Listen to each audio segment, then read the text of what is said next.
Well, hello everybody, and welcome to this episode of G Bear's Off-Grid Ways, a homestead in the desert. And we're here in the grow house or garden house or the Garden of Eden, any way you want to look at it.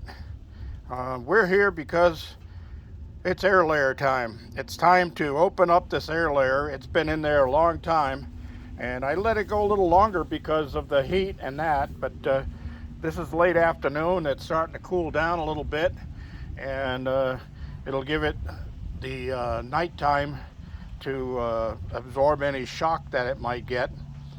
So anyway, let me get this wrap off of here so we can take a look at it and see what we got going.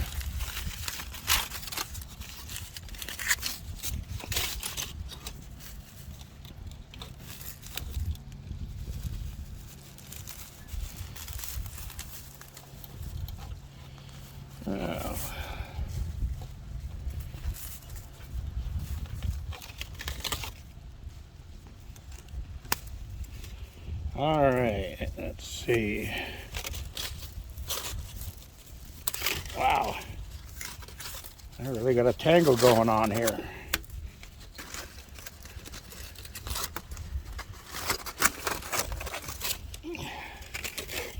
That's as strong as rope.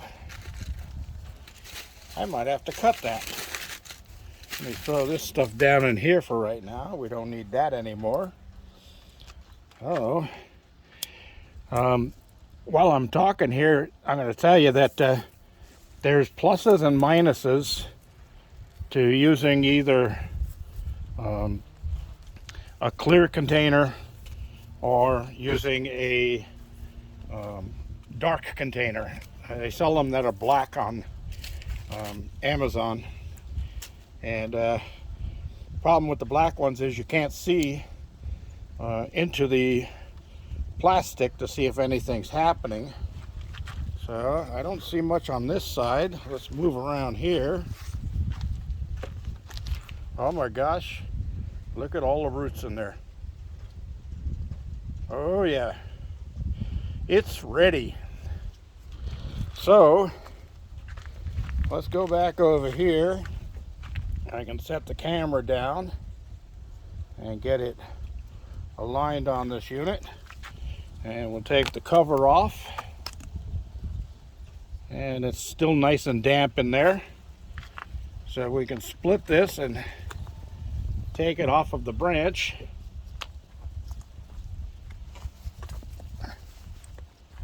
And don't worry about losing the dirt that's in there or the peat moss. I am going to reuse this container on the bottom branch down here. Can you see what the bottom branch, but the top branch looks like it's got enough roots and it's ready to go, so we don't need these little sprouts sticking out of there. All right, so I got my pruning shears here all ready to go, all cleaned and decontaminated. So let's see if I can cut through this or if I'm going to have to get my branch saw. So we'll take it off about right here.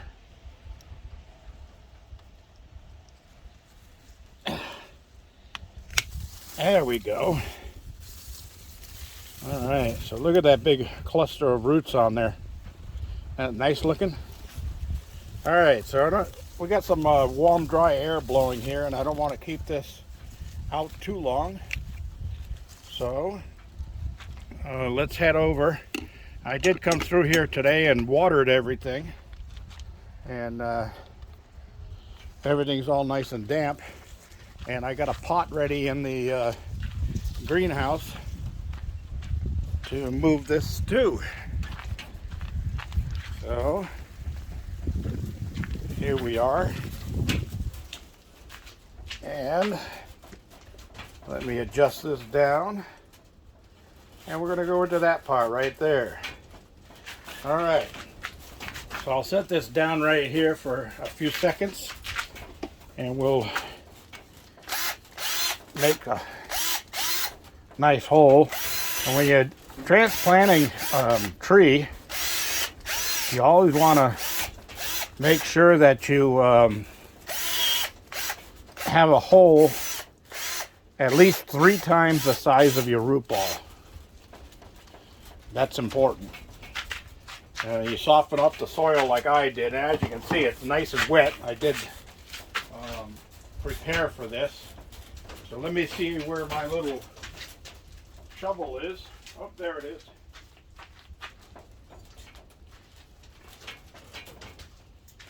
And we'll get some of this stuff out of the way.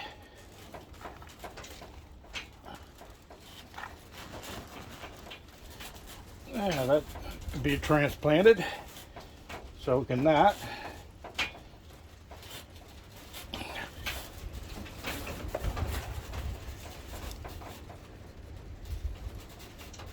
Okay, so that looks like that's ready to go. And since it's nice and moist, I like to put a little fertilizer in the hole. So I make the hole a little bit deeper than it needs to be. I got some Grow More here. That's 15, 15, 15. And this is designed for all types of fruits and vegetables. I'm going to take a little handful of that and sprinkle it in the hole. Now, before anybody out there that knows about growing starts freaking out and going, "You're going to kill your tree," you don't put, move this a little closer, don't put the young roots directly on the fertilizer. That's why I go a little deep, so I can put some soil back in the hole and move that around so fertilizer isn't directly on the roots of the new tree. So we're going to set this new tree into the hole here. And then backfill.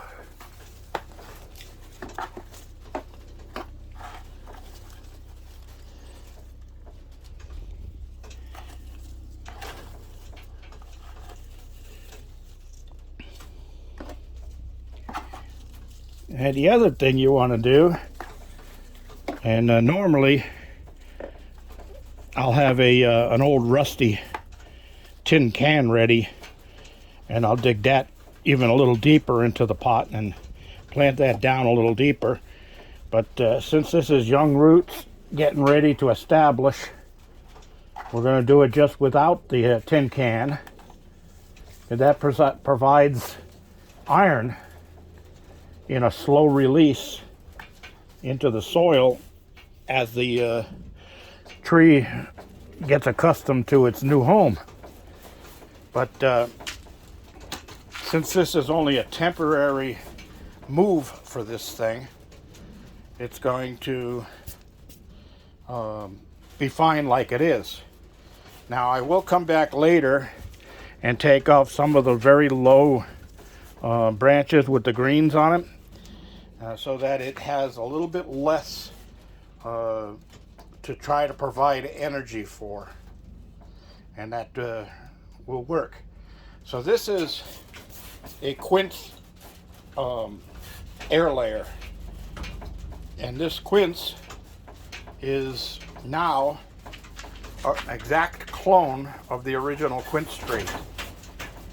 And by a clone, I mean this tree is the same age as the tree that's out there, the whole tree.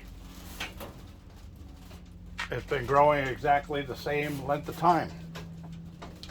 So, that being said, this is going to end up as rootstock.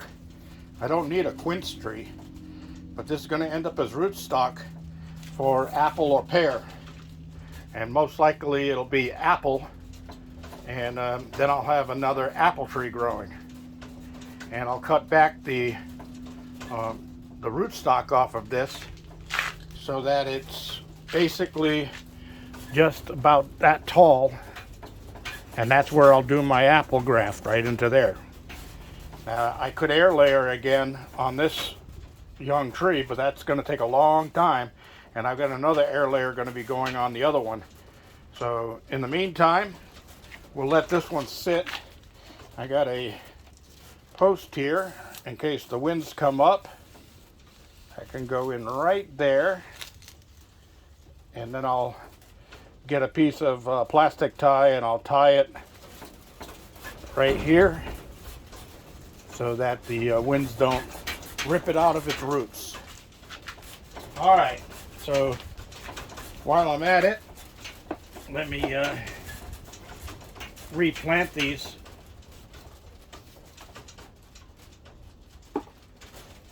This is purslane that I took out, the little round kind of leaf units right here. These are purslane, and purslane is very good to eat. It's also a medicinal herb.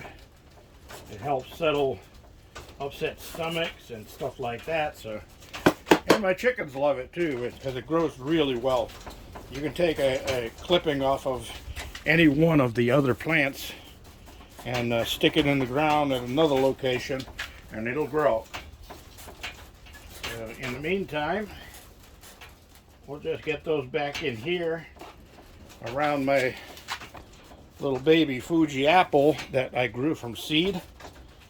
And that's another thing is Fuji apple seeds from the supermarket. Apple seeds from anywhere. You don't know what you're going to get when you plant apple seeds. You'll get an apple tree, but it could be crab apple. You don't know what you're going to get. Mostly all good edible apples of all the different types there are. And I think there's like 1,500 different varieties. But all edible apples are grafts. They came off of a tree that is producing a very delicious edible fruit, and they're grafted onto a rootstock. So, that being said, we'll see what I get without having to graft that little baby. And it'll be probably anywhere from 3 to 6 years before I see anything producing on that little tree. All right, so that's about it, everybody. Now, on that little stub that I have out on the quince tree where we just cut this one off of, I will be grafting onto that branch. But we'll do that in a separate video because it's just still a little bit too hot, dry, and windy to worry about it. And I left a good sized stub there, so I can always, where's my finger? There's my finger. So I left a pretty good sized stub there. I can always cut a little bit more off and get down to the green if I have to do my grafts on it.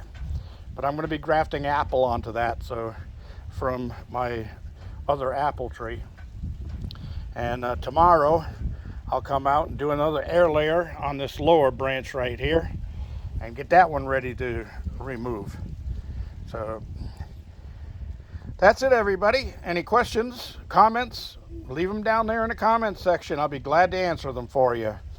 And this is G Bear reminding you, thumbs ups down there, share and subscribe down there, and signing off.